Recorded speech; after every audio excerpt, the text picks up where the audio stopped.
So karon nami i-replace na water pump. So mao ni yang daan, guba na yun diri. So ga crack na siya, ka-leaking.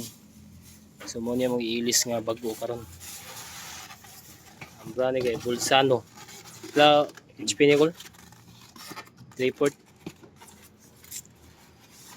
horsepower. Mo ni yang pressure tank. So bali ang daan niya po nung gamiton. Dito pala niya kol. Daan niya mo yung 5-way connector. So ang pump ra gilisa na mo na. Tao daw mo na siya diri. Diri bali nakapatong niya yung pressure tank nga bladder type. Yung tambal, Ha? yung tura ko, yung tambal ko klase. Ibuprofen o ka lang laksan. Yatay. Uy, kung minum kapag bugnaw no. Init to. Oh, wag ko minum bugnaw. Samot ko minum bugnaw. Samot na. Init na ko. Ha? Okay. Lights. Wing. Pwede wing ko ani wing. Ulit na yung ma'am daw. Ha? Ulit na basa daw. Ano eh? Di basa daw na.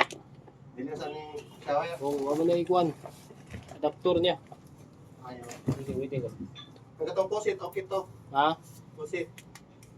Oo, nadri. Eh, tigit kami ng sandi. Ha? Ano nangyari? Yata ko sudan sponsor ko na ko. Ay, ang sudanan. Ay, dito kami gapon may tao daw. Oh, boss. Oh, tara na. Ay, wala man lang. Pila ni sa boss. Wala sa boss. Look bulb. Short switch. Apple sweat ito. Money kuan float switch.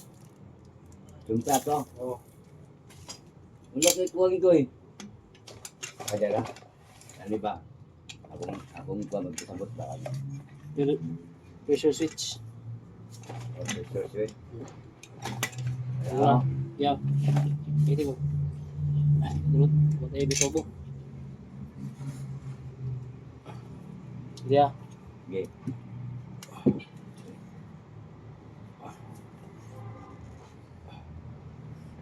Bulsan.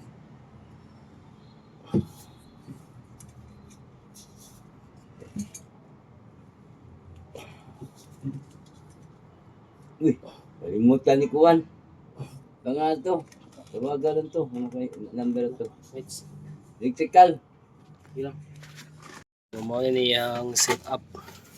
Bali diri ato ibutang ang pressure switch ug ang diri pressure gauge.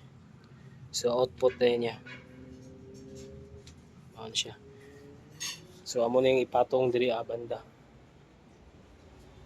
Diri na ibutang.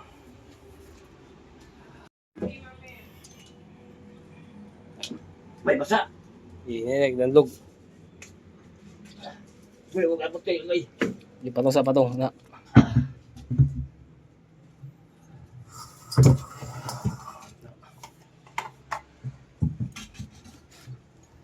Okay, fights. Kaya ba ako? Okay na. Kanina kayo ko. So mani ang storage water tank. Mali mo na yung paduong supply para sa balay.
guys, natawag na to ang pressure switch o ang pressure gauge.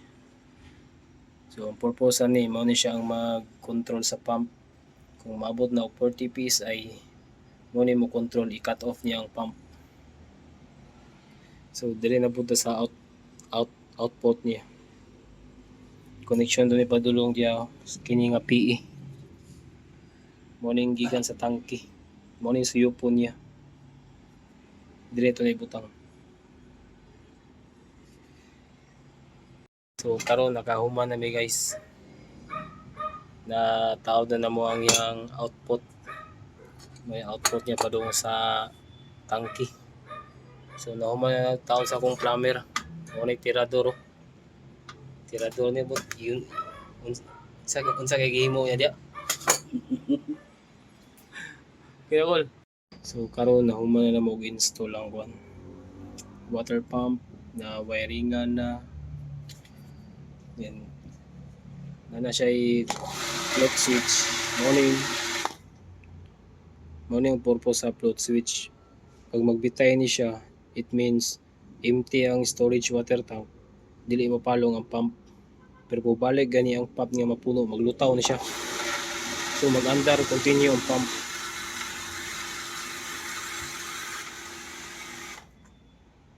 So matoy purpose sa pressure switch para secure ang pump, dili magsig-andar ug wala na tubig ang tubig.